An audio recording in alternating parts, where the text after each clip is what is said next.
오늘의 사연 시작합니다. 안녕하세요. 내년에 초등학교 들어가는 현재 7살짜리 딸아이 키우고 있는 40대 주부입니다. 사는 곳은 경기도고요. 애정 표현도 별로 없고 늘상 말이 없지만 묵묵히 가정을 지켜주는 남편과 결혼한 지 벌써 9년이 넘었네요. 일단 제 사연을 말하기에 앞서 여러분들은 살면서 정말 간절했던 게 뭐가 있으세요? 사랑, 명예, 돈?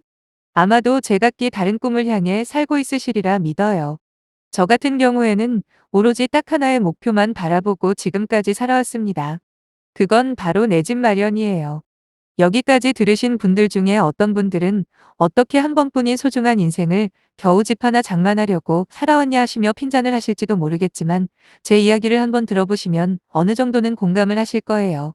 제가 태어났을 때만 해도 저희 집은 잘 사는 편에 속했다고 합니다. 물론 제가 5살 때 가세가 급격히 기울어 정작 기억은 못하지만 그래도 100일 사진이며 돌잔치 사진 그리고 어릴 때 찍은 사진들을 보자면 번듯한 2층 집에 세 가족 모두 귀티가 흐르는 게 진짜 잘 살았던 것 같더라고요. 하지만 잘 다니시던 회사 정규직을 박차고 나와 사업을 시작하신 아빠가 동업자였던 친구에게 사기를 당하면서 저희는 집도 팔고 월세집을 전전하는 신세가 되어버렸죠. 그렇게 전 가난한 집 아이로 자라게 되었는데 지금도 몇 개의 장면이 선명하게 기억이 납니다. 초등학교 4학년 때인가 저만 보면 짓궂게 장난을 치던 남자아이가 한 명 있었거든요.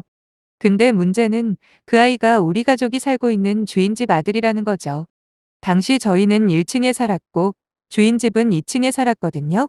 근데 얼마나 위에서 시끄럽게 구는지 밤 12시에도 청소기 돌리는 건 애교 수준이고요. 무슨 놀이를 하는지는 모르겠지만 늘 쿵쾅쿵쾅 뛰는 층간소음 때문에 노이로제가 걸릴 정도였어요. 노이로제라는 게 참 무서운 게 평소에는 신경을 쓰지 않다가도 한 번 의식 속에 들어오면 그때부터 그것만 보이고 들리더라고요. 거기다 얼마나 위에서 나는 소리가 거슬렸으면 전 잠을 자야 하는 밤이 오는 게 무서울 정도였습니다. 졸리기는 한데 시끄러운 소리 때문에 잠을 또 설쳐야 했으니까요.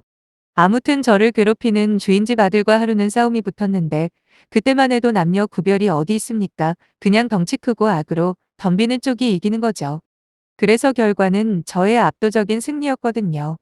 하지만 다음날 저는 우리 엄마 아빠가 집주인 아줌마에게 사과를 하는 모습을 보고야 말았고 너무 억울한 저는 왜 우리가 사과를 하는 건데 걔가 먼저 나 못살게 굴고 놀리고 그랬단 말이야.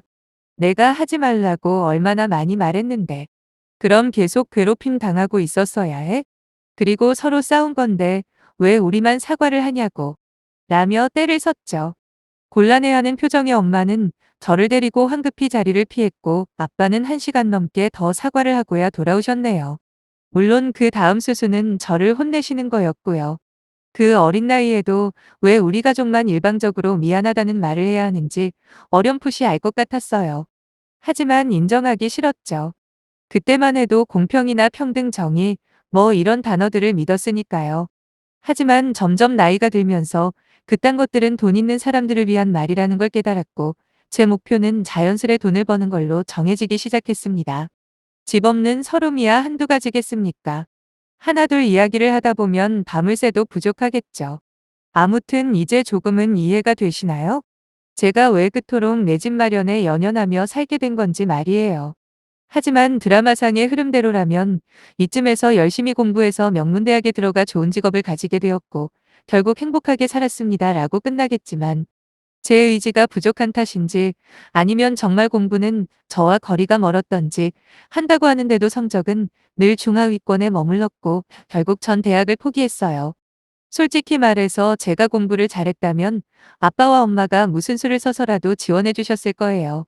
하지만 좋지도 않은 성적으로 대학교에 들어가 또 4년 동안 많은 돈을 쓸 만한 가치가 없다고 판단한 저는 바로 취업 전선에 뛰어들었고 여러 종류의 임시직들을 전전하다 결국 전화상담원으로 근무하게 되었죠. 그리 많지 않은 월급이었지만 전 정말 심다하 싶을 만큼 아끼며 돈을 모았습니다. 월급의 반 이상은 무조건 쓰지 말 곰수자라는 기준을 잡고 도시락 싸들고 다니면서 다녔어요. 남들이 밖에서 밥 사 먹을 때 전 그 돈마저 아까웠던 거죠. 그렇게 30살까지 모았습니다. 모르긴 몰라도 당시에는 제 뒤에서 흉보고 손가락질하는 사람들 많았을 겁니다. 정말 짠순이 그 자체였거든요.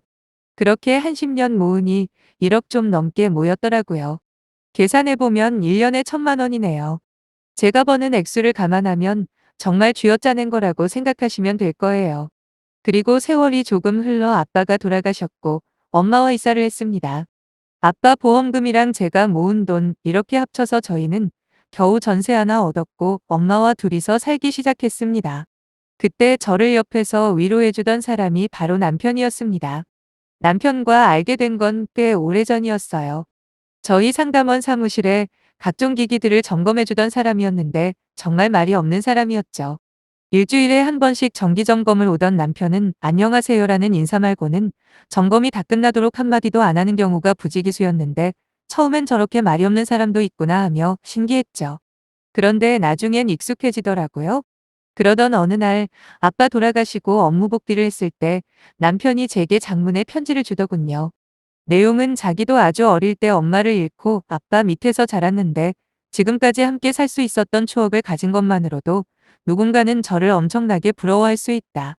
여하튼 힘내고 기운내라는 위로의 글을 담은 편지였는데 평소의 목소리마저 기억이 안 날 만큼 말이 없던 남편의 편지는 제게 아주 큰 힘이 되었고 그렇게 저희는 사귀게 되었죠. 그때가 제 나이 막 31가 되던 때였고 딱 1년 후에 저희는 결혼을 했어요. 저희 집 사정이야 뭐 결혼 비용 같은 걸 지원해주는 건 꿈도 못 꾸는 상황이었지만 그나마 시아버지께서 돈이 좀 있으셔서 기본적인 전셋집 하나 해주셨네요. 저는 그동안 조금 모은 돈이랑 엄마가 친척분들에게 빌린 돈까지 합쳐서 딱 3천만 원 들고 결혼했습니다. 당연히 엄청 눈치가 보였죠. 그래도 이런 사정 알면서도 남편 쪽에서 결혼을 서두른 거라 크게 타박은 안 하셨네요. 결혼하고 1년 동안 저희는 맞벌이를 했어요. 얼마 되지 않는 월급이지만 전 집에서 살림만 하는 건 왠지 불안해서 뭐라도 하던 돈을 벌어야 할 것 같았거든요. 남편은 결혼하자마자 제게 월급 통장 맡겼습니다. 그리고 저한테 용돈을 타쓰기로 했는데 한 달에 딱 20만 원 줬습니다. 너무 작죠? 네, 저도 알아요. 하지만 저 역시도 허튼데 돈 한 푼도 안 쓰고 더 절약하며 살았기 때문에 남편도 별다른 불만은 없어 보였어요. 사실 말이 나왔으니 하는 말인데요. 남편은 좀 심하게 무딘 사람이에요. 연애할 때도 사랑한다는 그 흔한 말 한마디 해본 적 없는 사람입니다. 프로포즈 역시 식당에서 부대찌개를 먹다가 우리 결혼하자. 한마디가 전부였네요. 물론 저는 처음에는 거절 의사를 밝히긴 했어요. 지금 내 상황 모르냐. 엄마랑 지낼 집 얻은지 이제 얼마나 되었다고. 결혼할 때 쓸 돈 별로 없다고 하니 남편은 그건 자기가 알아서 하겠다고 하더라고요. 아버지가 더 나이 먹기 전에 빨리 결혼하라고 워낙 성하셔서 웬만한 건 다 이해해 주실 거라 하면서 말이에요. 아무튼 남편이 얼마나 무딘 사람이냐면요. 신혼 때 제가 한 번은 콩나물국을 끓인 적이 있는데 소금인 줄 알고 넣었던 게 설탕이었던 겁니다. 근데 남편은 뭐라고 한마디 하지도 않고 그냥 먹고 있길래 뭐가 이상할 거라고는 생각도 못했어요. 하지만 나중에 제 거 먹어보고 깜짝 놀랐죠. 맛이 이상하면 말을 하지 왜 그냥 먹었냐고 물어보니까 남편은 새로운 레시피인 줄 알았다고 하는 겁니다.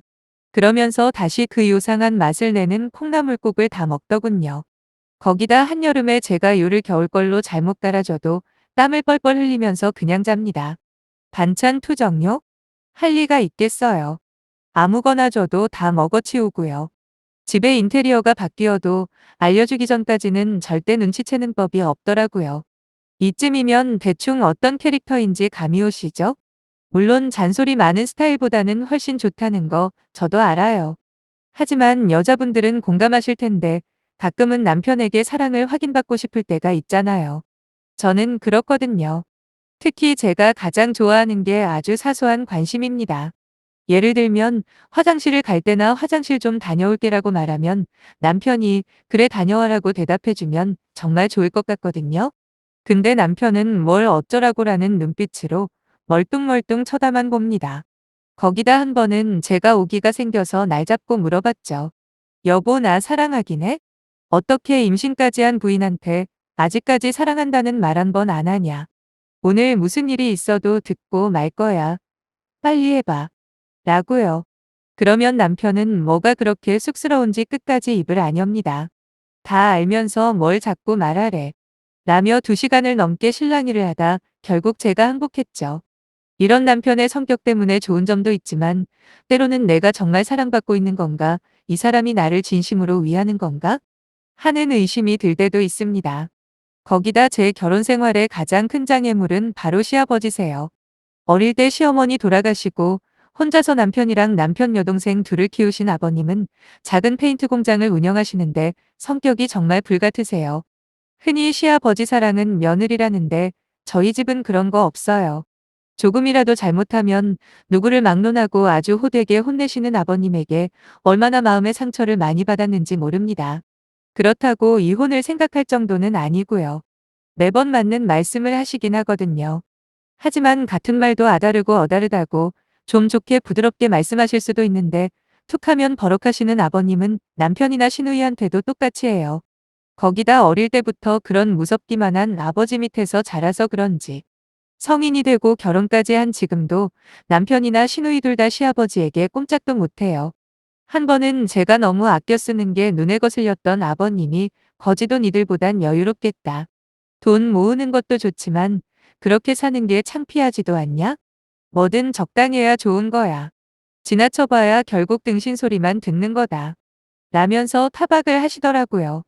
남편도 옆에 있었는데 한마디 말도 못하고 가만히만 있더라고요. 솔직히 섭섭했습니다. 저 혼자 잘 먹고 잘 살자고 그러는 게 아니잖아요. 그래서 집에 돌아오자마자 남편한테 따졌어요. 내가 나 하나 잘 살자고 이러느냐면서요. 그때가 우리 딸이 3살 되었을 무렵이었는데 전 남편이나 제가 집 없는 서름을 겪는 건 괜찮지만 우리 딸이 어느 정도 크기 전에는 무조건 우리 집을 마련하고 싶었거든요. 최소한 초등학교 들어가기 전까지 번듯한 아파트 하나 마련해서 우리 딸 방도 하나 주고 집세나 전세금 걱정, 그리고 이사 걱정 없이 한 곳에서 정착하고 싶은 마음뿐이었습니다. 그래서 정말 아끼고 또 아끼고 살았어요. 특히 어린 딸 키우느라 일도 못하는 상황이라 더더욱 아껴 서야만 했죠. 그나마 자동차 부품에 들어가는 전선들을 끼는 부업을 시작해서 한 달에 3, 40만 원씩 벌긴 했지만 그걸로는 택도 없었습니다.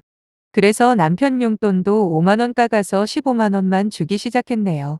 다행히 회식 자리 말고는 술도 안 마시고 담배도 안 피는 사람이라 그 정도면 제 기준으로는 충분하다 판단했고요. 그리고 가끔 유일하게 사 먹던 치킨도 아예 끌어버렸죠. 대신 마트에서 닭을 사서 집에서 최대한 치킨 맛을 내는 달교리를 해주곤 했어요. 딸아이도 처음엔 제가 만든 달교리를 잘 먹더니 일단 밖에서 파는 치킨 맛을 본으로 엄마가 만들어주는 닭 말고 진짜 치킨을 사달라며 떼를 쓰더라고요. 어찌나 마음이 짠하고 속상하던지 하지만 전 굴하지 않았습니다. 돈 많은 사람들이야 집 하나 사는 게 일도 아니겠지만 저 같은 서민들은 정말 독한 마음 먹지 않으면 돈 모으기도 힘들고 또 그 돈을 모아 집을 산다는 게 정말 어려운 시대잖아요. 그나마 정말 고마운 건 남편이었습니다. 제가 하자는 대로 별말 없이 묵묵히 잘 따라와줬거든요. 그렇게 월 450만 원 남편 월급 중에 200만 원은 꼬박꼬박 은행에 적금을 들었습니다. 만기는 우리 딸이 초등학교 들어가기 전까지 하고요. 그러니까 딱 250만 원으로 새 식구가 산 거죠. 저요, 옷이며 신발이며 거의 안 사고 살았어요. 그나마 당근마켓에서 중고로 사서 신고 입고 했습니다. 그렇게까지 해야 했냐라고 물으신다면 솔직히 뭐라고 대답해야 할지 모르겠어요. 특히 신혼애를 보면 더더욱 혼란할 때가 많긴 했습니다. 제가 하고 있는 모든 것들이 그저 허무하고 무의미한 건 아닐까? 라며 수없이 제 스스로에게 물어보게 됐거든요. 저희랑 형편이 비슷한 신혼애는 적금 같은 거 거의 안 하는 걸로 알고 있어요. 먹고 싶은 거 있으면 그냥 사 먹고요. 주말마다 여행도 자주 다니고 쇼핑도 자주 하더라고요. 거기도 애가 있는데 우리 딸보다 1살 어립니다. 그러다 보니 시아버지도 늘 신혼애랑 저희랑 비교하며 그렇게 구질구질하게 살지 말라고 뭐라고 하셨고요. 그렇게 모진구박과 손가락질을 받아가며 8년을 모았네요. 결혼하고 1년 후에 딸아이 가질 때까지는 한 달에 제 월급까지 해서 400만 원씩 저금했고 그 후에는 7년 동안 꼬박 200만 원씩 모으다 보니 거의 2억이 모여 있더라고요. 어느덧 딸이 학교 들어갈 때가 되었고 이제 슬슬 집을 알아봐야겠다 결심을 했습니다. 한 달 넘게 발품 팔아 정말 제 마음에 속 드는 28평 아파트를 발견했고 매매가가 3억 5천짜리였는데 대출을 받아서 사야 했지만 전 너무 행복했어요. 이제 아이가 학교 들어가면 전성기는 일 말고 제대로 된 일을 할 수 있으니 불쌍한 남편 혼자 벌 때보다 훨씬 여유로워질 테니까 이제는 조금 더 사람답게 살 수 있겠다 싶었죠. 하지만 시아버지가 얼마 전에 저희를 부르시더니 뜬금없이 5천만 원을 빌려달라는 겁니다. 말이 빌려달라는 거지 그냥 달라는 소리 아니겠어요? 무슨 수로 5천만 원을 갚으시겠어요? 저를 더 황당하게 한 건 돈의 사용처였습니다. 이번에 신혼의 아파트 전세금을 올려줘야 하는데 돈이 부족하다는 거였어요. 전 싫다고 했습니다.